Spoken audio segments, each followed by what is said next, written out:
প্রিয় দর্শক, যে কথাটি বললাম, মাদ্রাসার ছাত্ররা গেট ভেঙে তারা বের হয়ে আসছে, রাস্তা অবরোধ হয়ে গেছে। আমি একটু আগে যে কথাটি বলেছিলাম বারবার করে, আমার লাইভে যারা এতক্ষণ যুক্ত ছিলেন, যারা দেখেছেন, মাদ্রাসার ছাত্ররা নিজেরা সকাল থেকে ফজরের নামাজের পর থেকে এই 5 মিনিট বা 1 মিনিট আগ পর্যন্ত তাদেরকে মাদ্রাসা কর্তৃপক্ষ একেবারে সম্পূর্ণ আবদ্ধ করে রেখেছিল। ইতিমধ্যে মাদ্রাসার গেট ভেঙে মাদ্রাসার ছাত্ররা বেরিয়ে আসছে। এই মুহূর্তে সব ছাত্ররা মাদ্রাসার রাস্তা অবরোধ করছে।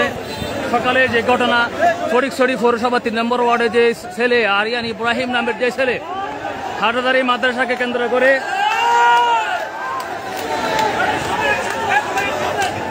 হাটাদারি মাদ্রাসাকে ব্যঙ্গাত্ম করে যে ঘটনাটি ঘটিয়েছিল,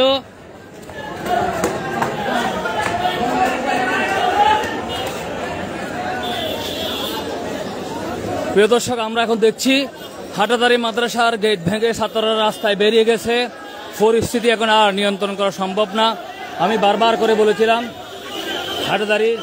হাটাদারির উত্তপ্ত ছাত্র জনতাকে যদি আপনারা কন্ট্রোল করতে হয়, তাহলে দ্রুততম সময়ে আরিয়ান ইব্রাহিম নামের যে ছেলে হাটাদারি মাদ্রাসাকে কটূক্তি করে যেই ঘটনাকে ভিন্ন দিকে নিয়ে গেছে, পরিস্থিতি উত্তপ্ত করেছে। ছাত্ররা সকাল থেকে এটার জন্য খুবই রাগে ফুঁসে উঠতে মাদ্রাসা কর্তৃপক্ষ সকাল থেকে এই ছাত্রদেরকে বন্দী করে রেখেছিল।